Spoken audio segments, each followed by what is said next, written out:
Benito Arruñada from the University Pompeu Fabra in Barcelona, where he is a professor of business organization. And he's here to talk to us about his new book, Institutional Foundations of Impersonal Exchange, published last summer by the University of Chicago Press. So Benito is a multidisciplinary expert. His work crosses the boundaries of law and economics and business organization. And his talents cross the boundaries of deep conceptual thinking and an amazing talent for communication, which are very often not found in the same person. But let me just read you a few sentences from chapter 3 of his book, which explains the concept of impersonal exchange. When you buy a new computer in a store, you don't check to see whether the salesperson has the legal power to sell it. When you pay for it, you don't worry that the salesperson might keep the money instead of giving it to the store, or that the store might not pay the manufacturer. Even if the employee or the store fails to comply with their duties, you know that you will keep the computer. For you, the relationships among the salesperson, the store, and the manufacturer are almost irrelevant.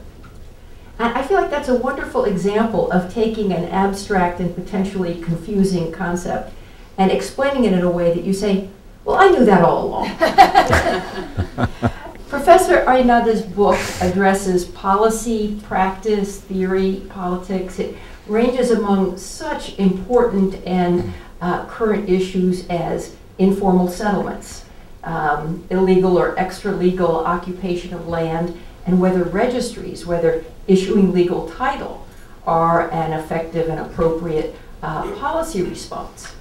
Or the 2010 mortgage crisis in the US, where many foreclosure proceedings were brought to a halt because of faulty registration, where courts didn't really know who the owner would be after foreclosure.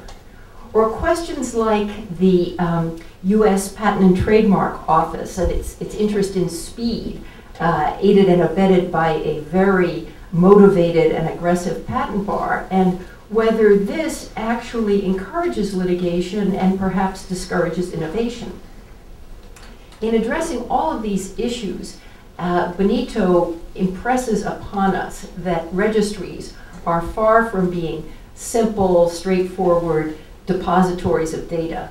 They're complex, challenging, and sometimes fragile institutions, but if they are wisely designed and well maintained, they can have tremendous benefits in encouraging exchange and promoting economic development.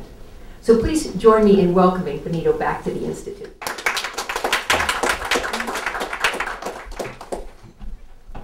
Thank you very much, Joan, for your kind words. It's a pleasure to be again here at the Lincoln Institute to present, in this case, this book, which is the result of many years of work, but especially the last three years and a half. Initially, the book was attempted as a thought, as a kind of compilation of articles, but of previous publications. But at the end, it was much more difficult, because filling the gaps between the papers was much more challenging than I initially thought. The book has 4 chapters.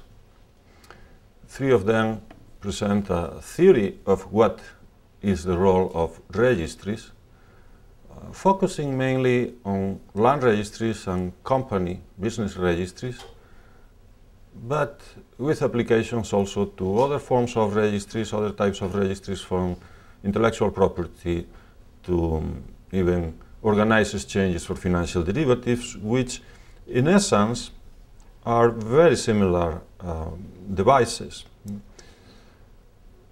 Today, I will try to present in 10-15 minutes the essence of the general argument in the book, which is presented in chapter 1, and then my plan was to open the floor for discussion, to introduce the main policy questions, mainly related to land, given the goals of this institution, mainly related to land, and to open this for this discussion with the floor, interacting with you about and telling you how the book sees these issues, but also mainly discussing these important issues like universal titling, or as John mentioned, the mortgage foreclosure crisis in the US, etc. No? Therefore, as I said, the motivation for the book, initial motivation was, well, let's put together almost 20 years of previous works, papers, and also some advisory work for international agencies and different governments. A second motivation was that in this work, especially in my advisory projects, I think what I have been seeing, in essence, is a deficit in knowledge, a deficit in knowledge about understanding the role of registries. As John mentioned, registries are not very simple, but unfortunately, I think people living in developed countries, we were lucky to inherit these institutions, and very often we give them for granted. We are constantly interacting on the basis of the existence of these institutions without realizing that they are there. In essence, many of this happens not only with registries, it may happen also with courts, it happens also probably with much of regulation. We are so accustomed to contract in a developed institutional environment that we give such an environment for granted. As a consequence, even intellectually, these are not topics which are of interest for mainstream academia. They are not the type of topics which are, economists would say, sexy in terms of providing fame, making the author, and providing good tenure perspectives, for instance, or in providing good chances of publishing in top journals. They are boring topics. Supposedly the problems have been solved 200 years ago or 150 years ago. However, if we contemplate what's going on in reality, what we see is, well, this data I have here is, I think, the best indicator. There are claims that mortgages are only meaningful in a few countries in the world. Meaningful meaning that the fact of adding a mortgage to a personal loan substantially reduces the default risk and therefore substantially reduces interest rate. This means that the spread, the difference between mortgage loans and personal loans is very small in many, many countries. This, in essence, means that mortgages, even if they are contracted, mortgages are at very little value. This means that the registries on which mortgages are based probably are not functioning properly. But we also see that after decades of efforts in titling, many of these efforts have failed in many dimensions. In many cases, we see that huge amounts of money have been spent in the geographic part of these efforts, meaning map titling, mapping and photographing, which no real effect on the legal status of the rights. We also observe that after much titling, there are very little mortgages on this land.